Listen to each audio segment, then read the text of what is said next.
नमस्ते, मैं योगाचार्य भरत। आज आपको एक ऐसे प्राणायाम के बारे में बताऊंगा जो आपको 24 घंटे ऊर्जावान बनाए रखेगा।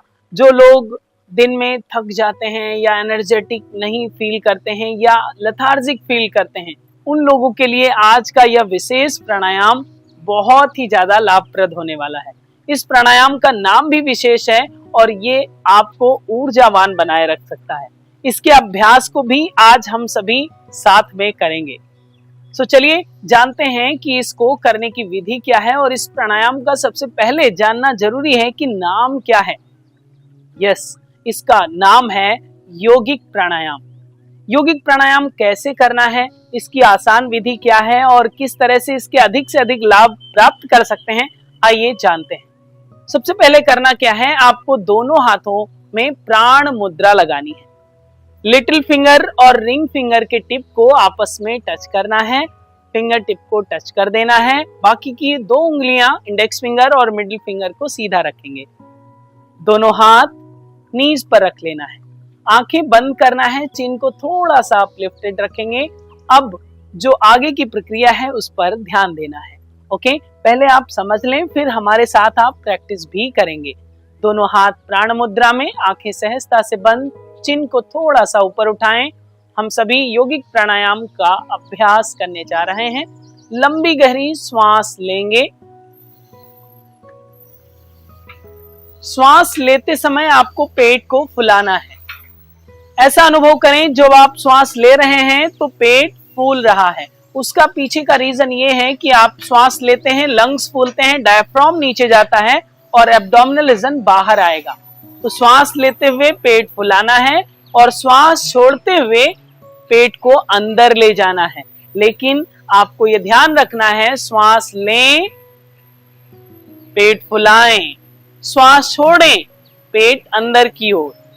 बस यही करना है आपको, श्वास को रोकना नहीं है, अर्थात कुंभक नहीं लगाना है। चलिए एक बार हमारे साथ करते हैं।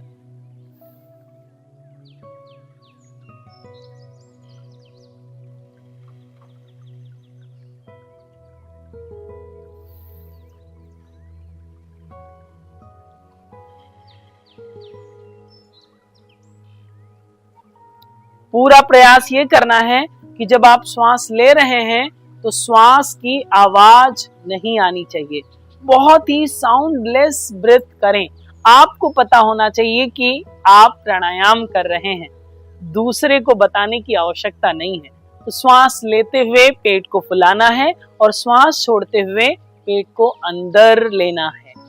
ये कितनी देर करेंगे, बहुत जरूरी है ये जानना, और कब करेंगे ये भी बहुत जरूरी है जानना।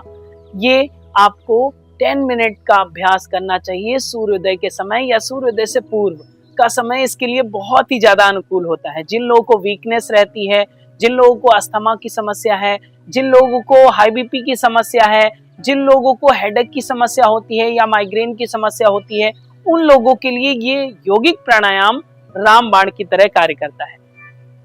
आपको 10 मिनट नियमित रूप से इसका अभ्यास करना है। ध्यान रखें, दोनों हाथों में प्राण मुद्रा के साथ करेंगे। आपको कुंभक नहीं लगाना है। श्वास और प्रश्वास को एक रूपता के साथ जितनी मात्रा में श्वास ले रहे हैं उतनी मात्रा में श्वास को बाहर निकालेंगे। बस एक चीज ध्यान रखना है कि आपका जो श्वास है वो आवाज नहीं आनी चाहिए नॉस्ट्रल से। आप स्मूथली श्वास लें और श्वास को बाहर निकालें। एकाग्रता नासिका पर बनाए रखें। जितनी ज्यादा एकाग्रता होगी उतना ही ज्यादा आप इसका लाभ ले पाएंगे। ये आप जो प्राणायाम सीख रहे थे और अभ्यास कर रहे थे, इसे योगिक प्राणायाम कहा जाता है और ये अत्यंत लाभप्रद होता है जिस बीमारियों के लिए हमने आपको बताया। अब ये आप प्राणायाम किन के लिए नहीं करना चाहिए वो भी आप जान लें। जो लोग लो बीपी की समस्या में हैं या फिर जिन लोगों को डिप्रेशन की समस्या है, उन लोगों को ये अभ्यास अवॉइड करना है। हम लोग लिमिटेशंस को भी जाने और इसके साथ ही बेनिफिट तो आपको पता ही हो गए हैं। तो ये एक छोटा सा ये अभ्यास नियमित रूप से अपनाएं और इसके अधिक से अधिक लाभ उठाएं। हम मिलते हैं अगले सेशन में ताकि आपको आपके जीवन के साथ योग जोड़ने में मदद मिल सके। आभार।